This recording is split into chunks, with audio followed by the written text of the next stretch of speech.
Okay, this is just a brief thing. I'm going to tell you what my day is going to consist of.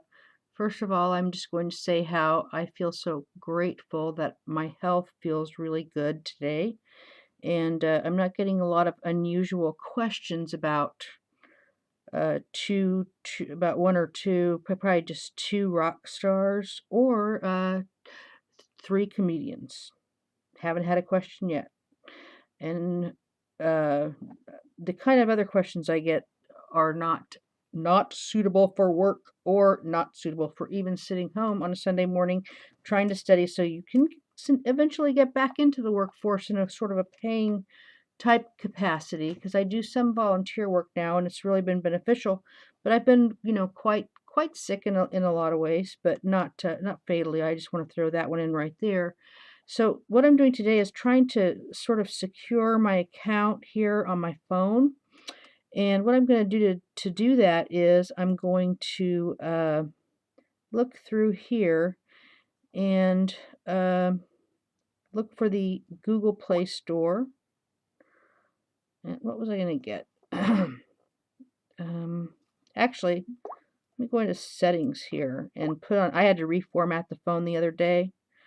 So let's see. I'm going to put in a new, we got the connect and share. We've got the near field communications, which you've probably heard me talk about before, which is a great, great application if you're in the military. Uh, uh, and That's right. And then you've got nearby devices. So you'll hear me say that word nearby quite a bit. It does take a certain proximity to use nearby. You got the printing and I'm not sure why connecting and sharing with the printer would be something that someone would want to do, because basically what I want to do is put not a screen, yeah, not a swipe, dual. Da, da, da, da, da. Okay. I just want to put a, let's probably private mode. Let's try private first. Okay. Private mode. Private mode secures your personal content and keeps it hidden on your device. I'm going to try that one. Let's see. Private mode is available for the applications listed below. The Samsung Video, which would be different, I guess, than the gallery, which would be more like a Google, or the music, which I'm not sure, and the voice recorder, which I never use unless I'm using, well, actually, I use it once in a while, but then you got the My Files. So you're trying to keep, those private things actually private. So I'm just going to put a pin in, and I'm going to select that pin off screen. And I'm going to not say it out loud.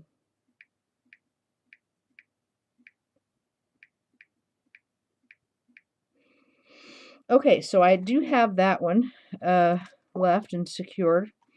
And then you got the password, but for home use, you really shouldn't need to have a high security password. And just in case I'm not totally private yet, I'm going to leave that one. And I'm going to explore a little bit more on the Samsung account right here on this video. And they've got the Sherry Jennings, that's my email, which I don't usually give out. It's the sync is turned off for the Samsung account. And then you've got profile. Now, the only thing is, I'm going to put, I have forgotten my password. So I'm going to go in and on the internet button, see if I can retrieve my password. Let's see. I'm going to put my phone number in, because surely, if anything, I should be able to get it with the phone number.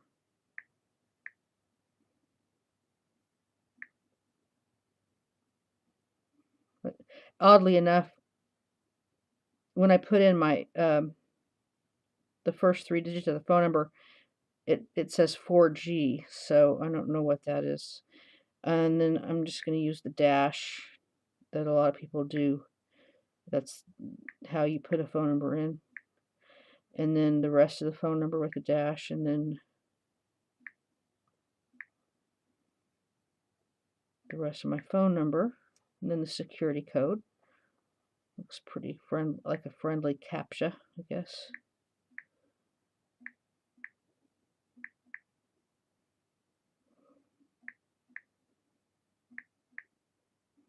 And I've already tried this several times. So, oh look, I put in a letter 5, the number 5, and it came up with Frida. That's interesting. And then,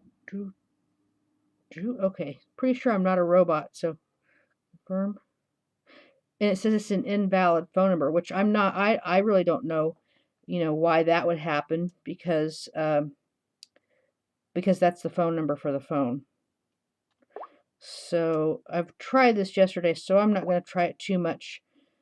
So clearly, I can't get in under my email address on the Samsung account, which was deprecated in 2014. But somehow someone seems to use it. I'm not sure who. Maybe I have a duplicate phone number somehow. I don't see how that would happen, but I guess almost anything's possible. So I'll just cancel out.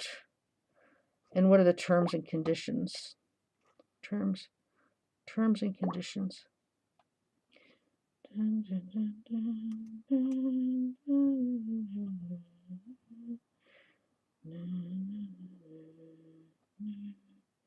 That's a lot of terms and a lot of conditions, but I always like to read through those a little bit quickly. Looks pretty normal. Oh, and it says Samsung printing and copier products are now part of the HP family. So that's not really a part of my HP family because I don't use that. But I noticed also that I'm locked out of my printer, brand new printer that I got last year, and I've been locked out pretty much since I hooked it up. So, and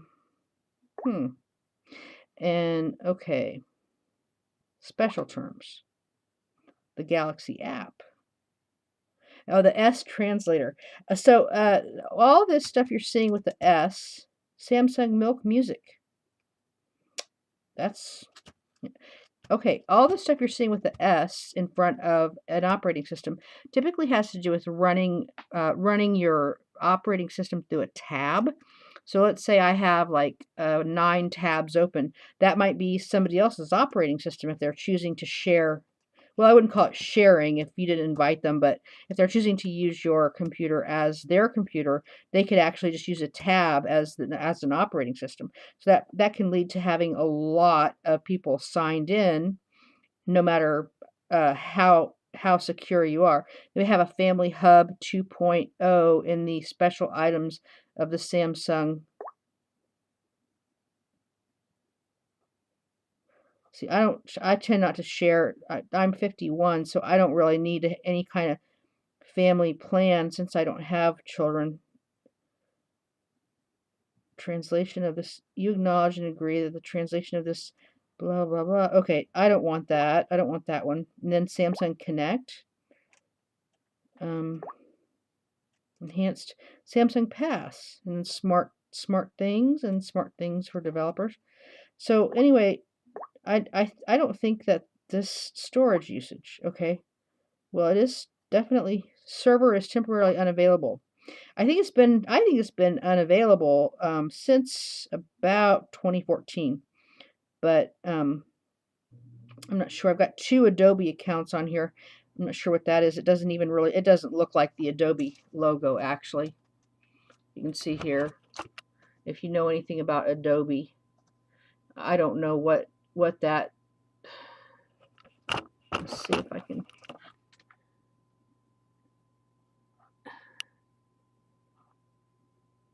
Apparently Adobe has a special logo or something for people who don't know what the actual logo looks like. So this Samsung account. Now there's a Samsung browser. I know that, and I got my storage, which is freed up. I do have a SIM. Not a SIM card. I have a SIM card and a memory card in here because the the form factor for a cell phone, which is actually the almost the exact same thing as a Raspberry Pi, is mobile. So like a Raspberry Pi, you could consider it having a mobile platform. The processor is mobile. So the internet, internet, and let's see how the internet, auto form fill, make sure that, oop, that's turned on. Now I don't do any of that. And then the set home page, default is mTrack phone. So this is actually a track phone. And what I pay for is, I think, Verizon. Account, select the data you want to sync. I don't want to sync any of my data, really, because I can't get in the Samsung account. The privacy, we don't really know what that means. Remember passwords, but we know we don't want all these remembering things. And screen and text, full screen, auto hide toolbar, and the text booster. I'm going to do away with the text booster. It says change the size of the text for easier reading, especially when viewing on the desktop version of websites.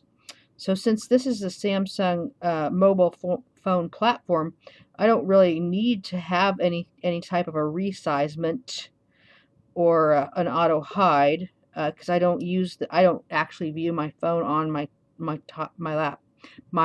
desktop. I have a PC desktop computer and a laptop, but I don't use the laptop. I try to keep a spare computer because inevitably my computers will break. Yeah, load images is fine. Open pages in overview. Preload web pages, no. And then preload images, no. No. Bandwidth management. Now I always keep this one on. I always keep it on roaming, just on the outside chance that someone were to use my phone, they'll remember then that that's not free when they roam, because I'm not roaming with my phone. So any roaming charges that are incurred eventually will have to be paid. And I keep the Bluetooth off, of course. And I'm going to clear this. And data, I'm gonna see if my mobile plan's on, because I use my mobile minutes typically rather than mobile. Connect, yes, and I do have the data roaming on, so I'm willing to let those all go on my mobile minutes. And I see, even though I'm hooked to Wi-Fi, the signal strength is really low. Like it doesn't look like Wi-Fi to me. We've got several different options here to choose from. We've got the net. We've got, well, I'm not going to say what exactly they are, but we've even got the modem with the 5G. Now I haven't heard of that one. And then a CenturyLink 1203. I don't know what that is. They're going to scan it again, and you never know what you're going to find here. It's a lot of networks, and then they're sort of, as I speak, kind of. Oh, then we got the CenturyLink 1, 2, 3, 4 CenturyLinks. So apparently it would have to be my neighbors, I guess, with all the CenturyLink, because now they don't even have any signal whatsoever. So I'm assuming those are being used with the Bluetooth type of thing. And a WPS, which means please push the button for me on WPS. You push instead of putting in a password or a passphrase. And they're dwindling again and coming back up again. The Netgear is one that I used to own. Well, I still own it, but just the regular Netgear, it goes to something called domain at domain. And then on that note, I'm just going to turn the Wi-Fi off, and I'm going to use the minutes that I paid for.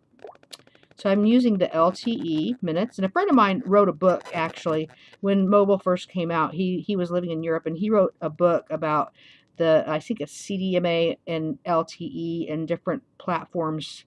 So he has that book on sale on Amazon, but it's really expensive because it's a very high-tech book. So basically what I'm saying is he helped set these standards. And he also does some legal intercepts, and a friend of mine for a long time. I'm not going to mention his name. It's not a household name. And then I think I'm going to just wrap this video up with, oops, email. Nope, I haven't configured any email on here, except for through my Google account. So I've got the passphrase on there. And then, oh, look at here. Oh, yeah. And I do follow the International Criminal Court, just in case we get into any of those types of situations, and the UN alerts,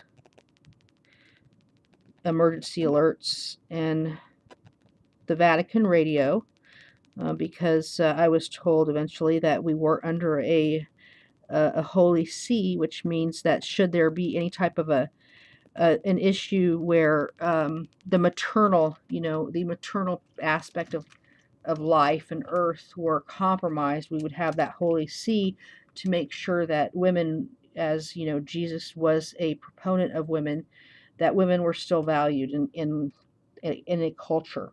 So I'm going to wrap that up right there. And I keep that Bose Allen Insights on my phone too.